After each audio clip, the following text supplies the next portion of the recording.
Assalamualaikum warahmatullahi wabarakatuh. Waalaikumsalam warahmatullahi. Alhamdulillahi rabbil alamin wa bihi nasta'in ala umuri dunya waddin.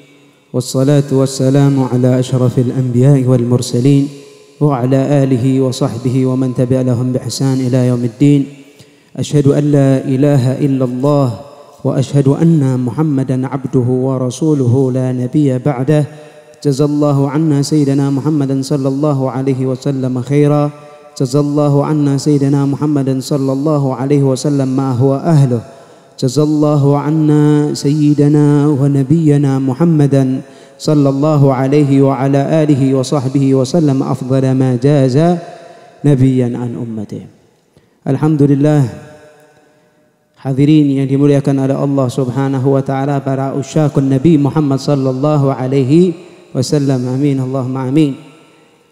Pada malam hari ini alhamdulillah Allah Subhanahu wa taala kembali mengumpulkan kita di tempat yang penuh dengan berkah ini, di malam-malam yang insyaallah penuh dari keberkahan Nabi Muhammad sallallahu alaihi wasallam. Salawat kepada Nabi Muhammad sallallahu alaihi wasallam, penuh dengan zikir kepada Allah Subhanahu wa taala.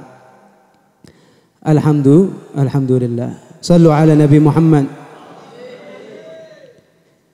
Pada malam hari ini Al-Fakir akan melanjutkan dalam pembahasan kitab Arba'in Nawawi dalam hadis Al-Haditsu Tsalits atau hadis ketiga 13.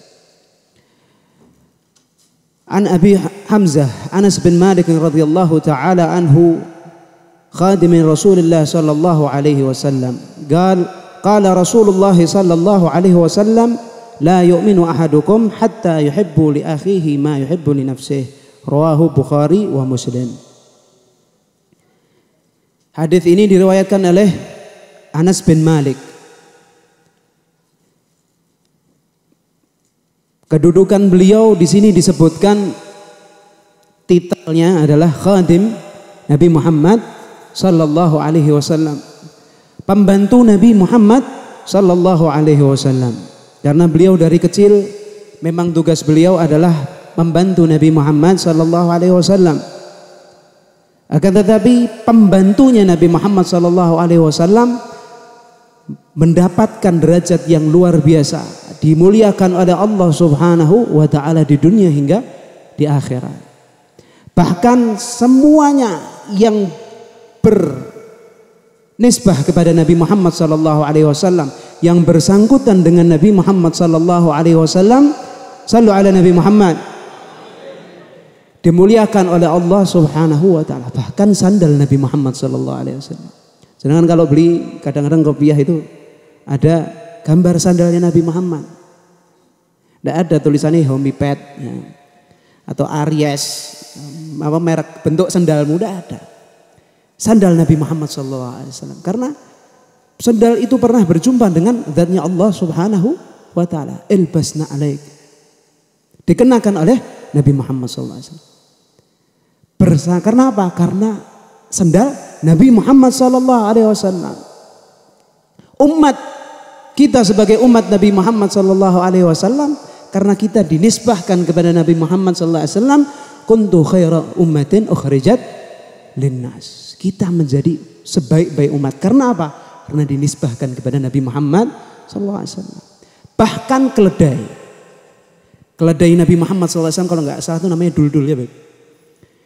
Keledai Nabi Muhammad sallallahu alaihi wasallam, setelah meninggalnya Nabi Muhammad sallallahu alaihi wasallam, nggak ada yang berani menggunakan keledai Nabi Muhammad sallallahu alaihi wasallam. Kerjanya apa keledai setelah meninggalnya Nabi Muhammad? Hanya diberi makan cuman enak-enak aja. Pensiun istilahnya. Dimuliakan karena apa? Keledai Nabi Muhammad sallallahu alaihi wasallam. Maka berbanggalah kita memiliki Nabi Muhammad sallallahu alaihi wasallam. Andilkan kita berada di bawah naungan Nabi Muhammad sallallahu alaihi wasallam. Jangan kita tinggalkan Nabi Muhammad sallallahu alaihi wasallam, karena sungguh tidak ada kemuliaan kecuali di bawah Nabi Muhammad sallallahu alaihi wasallam. Sallu ala Nabi Muhammad. Tidak ada. Bagaimanapun pandangan manusia kepada kita, seperti ceritanya Sayyidina Husain radhiyallahu taala anhu, Beliau seakan-akan dihinakan oleh manusia, dipenggal, bahkan maaf dikatakan kepalanya itu ditendang-tendang. Apakah beliau menjadi hina? Apakah beliau yang diperlakukan keluarganya semacam itu, keluarga Nabi Muhammad SAW diperlakukan semacam itu, apakah beliau menjadi hina? Tidak. Yang hina siapa? Yang menendang kepala beliau, yang memenggal kepala beliau, yang menghinakan mereka adalah orang yang hina di mata Allah Subhanahu wa ta'ala dan di mata kita. Orang yang menghinakan Al-Quran misalnya, mushaf, ada mushaf atau buku sholawat diletakkan di bawah kemudian diinjak-injak, maaf mungkin buang air di atasnya. Apakah mushafnya menjadi hina? Apakah dia menghinakan Al-Quran? Wallah tidak. Dia tidak sedikit pun menghinakan Allah ataupun kalamnya Allah, akan tetapi dia menghinakan diri mereka sendiri. Ini. Jadi tidak ada kemuliaan kecuali di bawah Nabi Muhammad SAW yang tentunya dari Allah Subhanahu wa ta'ala. Khadimir Rasulullah SAW. Beliau cerita sedikit tentang Anas bin Malik, adalah anak dari Ummu Salamah. Dihadiahkan istilahnya Anas bin Malik ini kepada Nabi Muhammad SAW ketika umurnya 10 tahun. Beliau itu cerita, saya mulai 10 tahun ikut Nabi Muhammad SAW, dikatakan selama 10 tahun tidak pernah saya itu dimarah oleh Nabi Muhammad SAW. Apapun yang saya lakukan, kadang-kadang saya itu kalau disuruh Nabi Muhammad SAW, saya itu mengerjakannya lambat.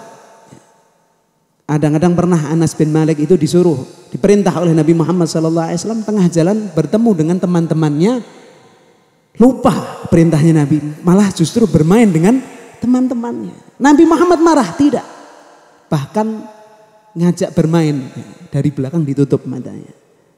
Anas bin Malik tahu ini Nabi Muhammad SAW dari bau daripada wangi tangan Nabi Muhammad SAW. Gak pernah sama sekali mengomeli atau memarahi Anas bin Malik radhiyallahu taala anhu.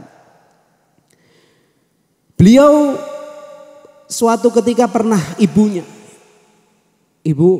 Anas bin Malik, Ummu Salamah, mengatakan kepada Nabi Muhammad SAW, wahai Nabi Muhammad SAW, tolong doakan ya, khadim kamu ini yang kecil ya. Anas bin Malik anaknya, bukan diajak selfie, dimintakan doa ya, didengarkan ya, bukan diajak selfie Habibnya, kiainya, ustadznya, tapi dimintakan doa supaya apa? Anak kita mendapatkan berkah dari kiai tadi, dari guru kita, mendapatkan berkah dari mereka, doa-doa mereka. Sebagaimana yang dilakukan oleh ibu dari Anas bin Malik ini. Doakan dia ya Rasulullah. Maka Rasulullah SAW mendoakan untuk supaya Allah Subhanahu wa Allahumma akthir malahu wa waladah. Ya Allah, berikanlah kepada anak ini harta yang banyak dan juga anak laki-laki yang banyak. Panjangkan umurnya dan ampunilah dosanya. Ada yang mengatakan dan masukkanlah ke dalam surga. Dan Anas bin Malik mengatakan, saya ini alhamdulillah punya kebun itu. Kalau yang kebun-kebun yang lain setahun panen sekali, dia 2 kali.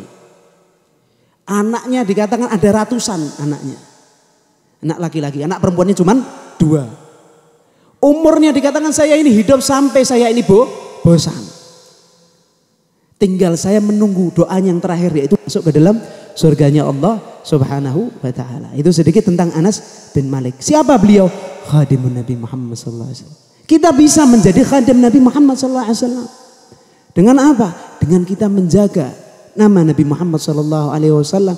Kita menyenangkan hati Nabi Muhammad SAW. Kita meneruskan perjuangan Nabi Muhammad SAW.